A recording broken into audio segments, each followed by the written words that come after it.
Let me start. Well, hello everyone, and my name is Sherman Lau, and I'm with Mission Central, and we're here again with one of our interviewees for our web series, Tell Us Your Why. And for today, we have the privilege of having Lydia Nigh, who serves with SIM Canada, as well as Family Life Canada with us. She's a long-term friend of Mission Central, and we're just so encouraged that she's willing to spend some time with us today to share a little bit about her life, her ministry, and what is her why for being involved in missions. And so I was to say hello and welcome, Lydia. Yeah, thanks for having me, Sherman. Great to be with you. Yeah, well, again, we're so privileged to have you, and so we just want to just jump right off on the start. And so, uh, my very first question to you, why don't you just tell our viewers a little bit about who you are, where you're from, kind of the general get to know you kind of stuff. Okay, all right. So my name's Lydia. I was born in the island of Trinidad, which is part of the nation of Trinidad and Tobago in the West Indies. And people would often ask me, well, are you Chinese? And I would say, no, I'm Trinidadian. But my parents are Chinese. My mom was born in Hong Kong, and my dad was born in Guangdong province in China. I've never been to Asia. The closest I've got to Asia was Central Asia in Kazakhstan last year. And so I would say I'm Trinidadian, Chinese, Canadian. I came to Canada when I was about 16 and married into a biracial family, if you want to call it that. We've created this new family, my husband and I. He is Canadian, and we've been serving in Zambia with SIM since about 1998. So it's 22 years ago. We first went to the mission field with SIM, and we came back to Canada about 5 years ago, and this is when I come to Vancouver. So we actually haven't been lifelong friends, Sherman, but as we've gotten to know each other, I'm so glad we are friends. Yeah, well, I have to admit, I didn't know you were from Trinidad. You can't tell because I don't talk like this all the time. You see, I just you have a Canadian accent as well as a Oh, Trini accent. it's awesome. It's awesome. Again, it just reinforces, you can't always make assumptions about someone just because of, the physical features.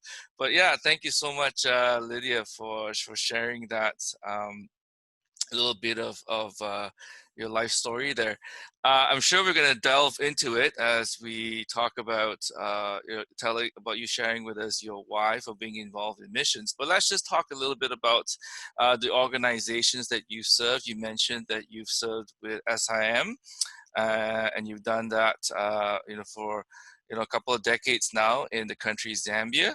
So why don't you share with us a little bit about what SIM is and how you guys got involved with SIM? Mhm. Yeah.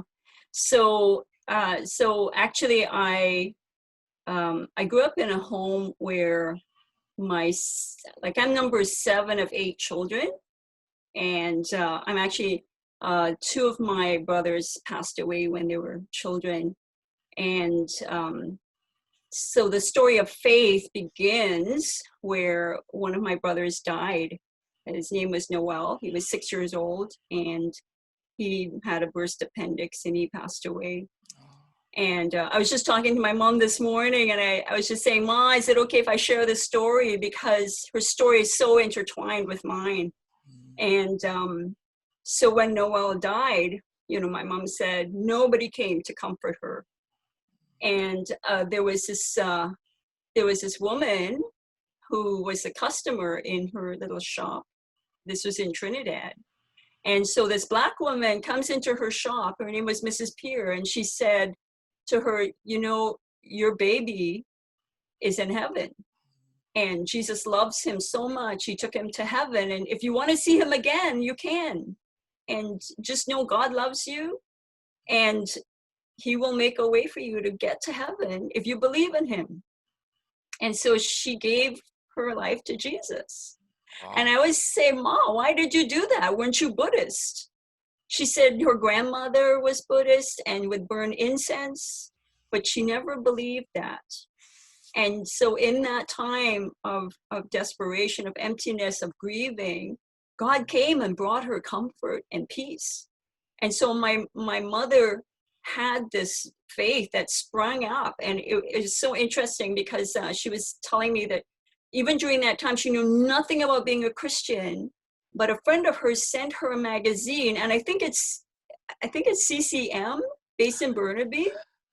They have a ministry that sends out stories of Christians all around the world, and this magazine got into my mom's hands, and this was 1950.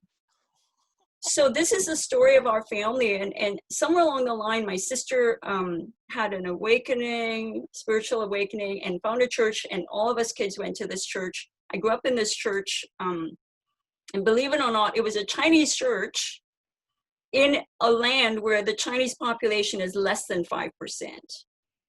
Oh. And so this was a missionary couple. She was Canadian and he was British, and they were in China serving. And when they got kicked out of China, they went to this tiny little island nation and set up a church. And that's the church I grew up in.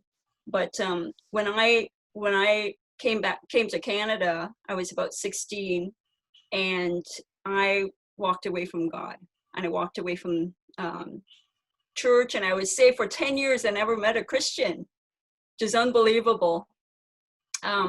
And so when I got married to this guy, he was a pagan. I was not living for God. And about 3 years into our marriage, one day he wakes up and he says, "Is this all there is to life?" And I'm like, what's going on? He's like, "There must be a purpose in our life. Why are we here on this earth?" And I'm like, "Why are you asking these questions?" You know, and he's a very deep thinker, and not given to whims or anything like that. So I knew something was going on with him. And then he kept pressing. He said, "Why are we here on this earth?" And I said, "We are here to know God and to serve God." And he said, "What? We've never talked about God in our entire lives as a couple." And I said, "I don't know. I think the Bible might have something to say about all these questions you're asking." And so God put us on a journey, and I just felt like God was chasing after me. I mean, there's lots of stories I could tell you, but 6 months after that, I got to the point where I gave my life back to God. And I said, "God, I'm going to serve you, and I'm going to follow after you." And about a year after that first morning when he was questioning, my husband Gilbert gave his life to God. And then shortly after that, quit his job, went to seminary, and went into the missions program. And so the question, about, how did we end up on the mission field? I really don't know. And I would say, I did not want to be a missionary. I just said to him, "Why do we have to go? Why can't we just send more money? Why can't we just encourage the indigenous low national people to know God and to serve God, and we'll support them?" And he said, "There's something about being incarnational and going." And this is the example that Christ gives us of going. And so, we prayed, and we were open, and we ended up going to Zambia, where leaving Canada was quite, it's a very, very difficult thing, to leave your home, to leave your family, to take your little kids, wondering, they going to get malaria and die? And thank God none of them died. And so we're just very grateful that, God saw us through. But interestingly, let me come back to my mom. She objected to us going. Uh-huh. And I wrote a devotional for Mission Central about my mom and having to surrender her grandchildren to God and to surrender us to God when we went on the mission field. So people want, they can go back and read that. But my mom was like, you can't take the grandkids and go. Oh, How that's can you right. do this? And it's interesting. About 10 years after we had been on the mission field, we came back and we were with our family. And I remember my mom standing up and we were all thanking God for all the blessings in our family. And she said, I think we're so blessed that Gilbert and Lydia are missionaries in Africa. And when Lydia was, wandering away, when she was at university and not walking with God, she said, I pray God bring her back. And she said, if you bring her back, you can have her full time. And I Wow. said, Ma, you prayed that? How could you pray that? And I said, this is all because of you, that your faith caused her to pray for me. And this is a work of grace that God, allowed me to just wander away. But then, in response to my mother's prayers, bring me back. And out of that, she promises God that, you can have her full time. And I'm like, I guess that's why I'm doing what I'm doing. It's really, yeah, pretty Yeah. crazy. So having gone with SIM, SIM is a really amazing organization. I just really love what we stand for. We're international. We're in about 80 plus countries in the world. We're interdenominational, so we have a variety of people coming from different faith traditions, but all loving Jesus and all loving God's mission in the world. We have a very multicultural sense and a base for our mission, and so our teams are multicultural. So, for example, when Gilbert was field director in Zambia, we had like 12 different nationalities represented just on the mission team. And so that lends a lot to learning how to work cross-culturally as well as serving cross-culturally. So SIM is really, our ethos right now is to really seek out those communities where Christ is least known, because, people are living and dying without the gospel. And so this is our heart in SIM. Yeah. But it was all of that having come back from Zambia. We came to Vancouver, and what I was seeing on the mission field really concerned me. I had been working with children. We'd been there so long, they grew up to be young adults, and we're having all these questions about relationships, and we were looking at marriages there in that culture, and discovering that in all of our cultures, we have this this desire to have intimacy in our relationships, in our marital relationships and with our children, but it's so difficult. And so I really came back with a sense of, I want to work alongside with families and with people to build godly relationships. And it starts with our relationship with God, and then it extends horizontally to our relationships with other people. And particularly the I think the most sacred relationship is that between husband and wife. And out of that is if that's a healthy relationship, you get healthy families that build healthy churches, healthy communities, healthy countries, And so that's one of the things that I'm really passionate about. And so when I came back to Canada, discovered that this great organization called FamilyLife Canada, which is part of Power to Change. And I've actually been part of that staff part-time. I work part-time with FamilyLife, being the representative here in Vancouver for FamilyLife Canada. We do equipping and encouragement and build home builders who are just people who start where they are, do what they can to support their own marriage and their own family, and extending beyond that to their community. So I do that with FamilyLife Canada, and also I'm involved in mentoring and mobilizing with SIM. So just walking alongside people, like discipling them one step at a time. Like, where are you in your journey? And is it possible God is leading you to be missional and to be missional locally and globally. So that's what I do. Wow, Lydia, what a story. Wow. I think as I listen to you, I think about so many aspects that have contributed to your life. Anchor, I think they call them anchor points,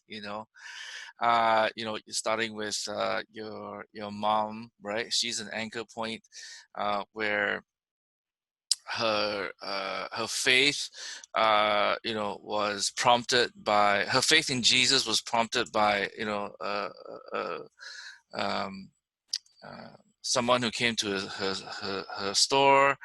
Yeah. We see that being passed on to you and your family. Then again, as you said, you walked away. That's also a time, I think, of discovery as an anchor point as well.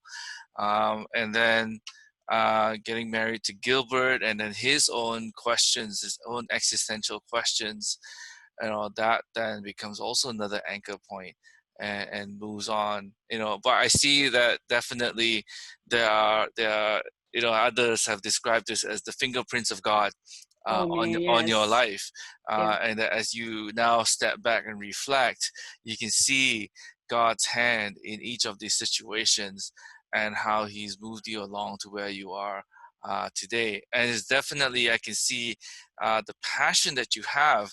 Um, obviously, in the serving overseas in Zambia, and then this call to serve with children and young adults, and again coming to Canada and seeing that in Canada we have this issues, not say issues, I should say issues, that's not the right word, but uh, there's definitely, we definitely need help in the area of relationship, and building relationship building, and definitely seeing that among young adults in their marriages and or in their relationships, and building that Mhm. strong foundation for